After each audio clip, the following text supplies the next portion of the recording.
mean, I think willingness is such a core idea and concept, and there's a lot we could say on it, isn't there? So to give it some time, yeah, definitely. I think willingness is at the heart of ACT, and the way I think about it, and as far as I understand how a lot of people define it, it's this idea of being willing to feel a difficult emotion, to have difficult thoughts, difficult urges, and to keep pursuing our values, to feel these despite, to keep doing the valued action despite all of this. So being willing to carrying it with us, to sort of to be able to accept it in the service of something. So I guess for me, it's really the piece around, it's not acceptance for acceptance sake. It's not kind of putting up with it. It's not tolerating or kind of gritting your teeth and going, well, I've got this terrible thing, I've just got to put up with it. It's acceptance in the service of something, willingness to carry it and go and do the important things. So the attitude there that leads it, and you can bring that into the practices you're doing, into the way you do exposure, into everything we might talk about with OCD. Yeah, I think that makes a lot of sense. And I guess I've heard you talk about the idea of acceptance prompts and using language to help us get into that attitude. And I think because a lot of people, with OCD and things like that, it sounds like a crazy idea. We don't want to be having these thoughts. The very essence of the disorder is we're not willing to have these thoughts and feelings and urges. We want to get rid of them at any cost. And then we develop the compulsions and the physical compulsions, the mental compulsions, because we're not willing to have them. And then when you start to say, well, actually, that's the mechanism that amplifies everything and makes everything worse. So the willingness is the sort of antidote to that, so that we stop putting all that effort and energy into that complex behavior in the outside world and in our head, and then we can free up that energy to start doing important things. And then paradoxically, one or two things happen. It's either easier to be with the OCD symptoms, or they actually do come and go more frequently. And certainly my experience that, the more willing you are to have them, the less of a problem they are in your life, actually. I think starting with demonstrating this concept to people through metaphor. Obviously, metaphor is often a good starting place. So the metaphors around quicksand or struggling, or these sort of ideas, and sort of helping someone understand how they are struggling. And I like to teach people about the mind and how, we have these feedback loops in the mind where, we have the original emotional response, but then the thinking and the secondary level of thought is the stuff that amplifies it. So I might do a bit of metaphor and a bit of explaining, the opposite, the struggle and the avoidance, and looking at someone's experience and helping them see that that is the thing that is taking their life away.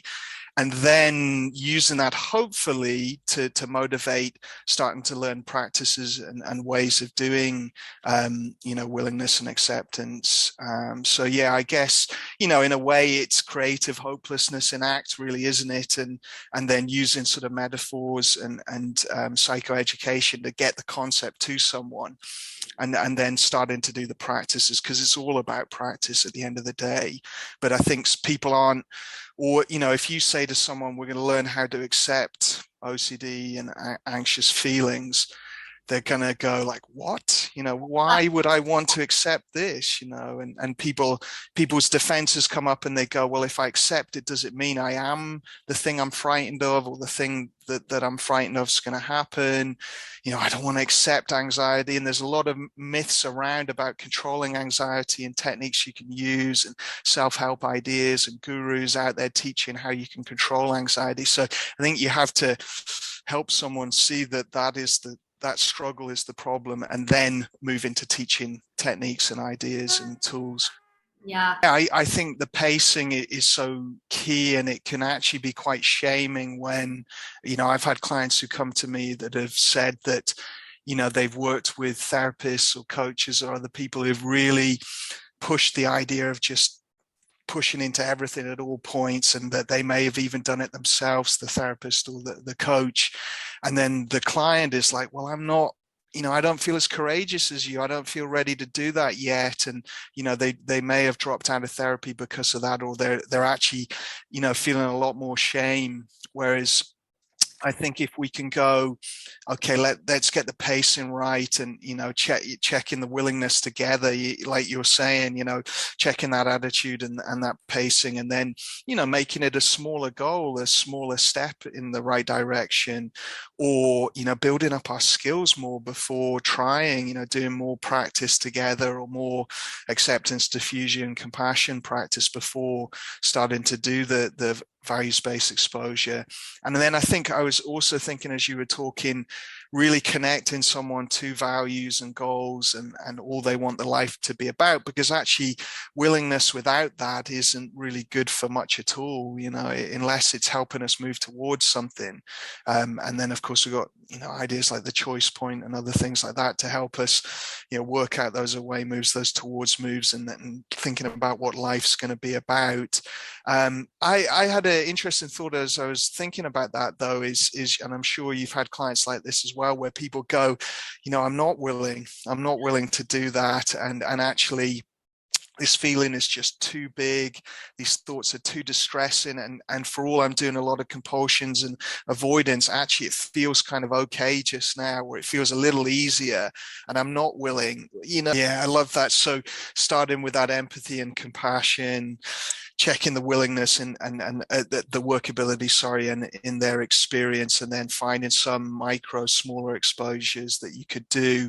Yeah, and I think this sometimes comes up with people who are very stuck, and I think it's more tricky nowadays because we have these contained worlds in what we're talking in right now. In our computers we have very contained worlds, so people can have some level of social connection, some level of hobbies and interests and engagement all in their room, and yet all of that is making the mental health struggle worse, because there's a whole lot of physiological things with light and exposure and exercise and all of that. Then there's that subtly, as you were saying earlier, they're in the comfort zone, and subtly the walls are closing in, and that for some people happens very quickly, but for others it's much more gradual.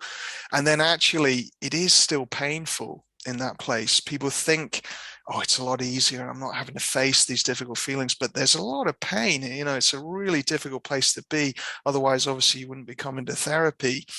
So I think there's that thing of like helping people see how painful it is, become more mindful of that place. Yeah. And then all of that can become the motivation to face it, because we're going to have to face it. You couldn't stay in your room for the rest of your life. Eventually this thing is going to catch up with you, and it's either depression's going to set in, or we're going to have to step outside and do, life's going to push us into exposure. So why not move into that meaningful pain with willingness earlier and do those micro steps, as you're saying? Yeah. And I think the way the lack of willingness shows up, i.e., we are tensing against the feeling in our body or the urge and trying to control it or push it away. In our mind, we're judging, analyzing, ruminating about it, or attentionally self-monitoring and checking it. And it's all of that secondary stuff that actually makes this stuff so unbearable. And then that's what we don't want to face. But actually, if we can learn the skills to develop willingness with our attentional skills, our present moment, our acceptance skills, build them up, actually it won't be as tough as it has been to face that stuff, or it will be tough. It will be tough still, but it'll feel like, as you get a bit of momentum in it, it feels quite satisfying to start facing it. And you feel like it reinforces itself, actually, because you start to see your life opening up, and you do little steps and little movements, and you start to get confidence and mastery over, not mastery, but you're able to be with that feeling, and that feels good. And sometimes we can learn from the feeling, actually. Steve Hayes often says, what we're experiencing is the echoes of our history playing out in the present. So also there's sometimes information in it, things you can learn. Certainly for me, there was in facing it, and, you know, learning areas of, you know, lacking it, areas I was lacking in self-compassion and areas I was lacking in self-acceptance. And so, you know, you can get a positive feedback loop as you start to push into it. And that's what the nicest thing to see in clients, right? When someone gets to that point and they're like, yes, I see what happens if I face this and start going out in my life, I start to get my life back, and that feels good. And actually we can even enjoy being in the presence of difficult emotions. Yeah, definitely. And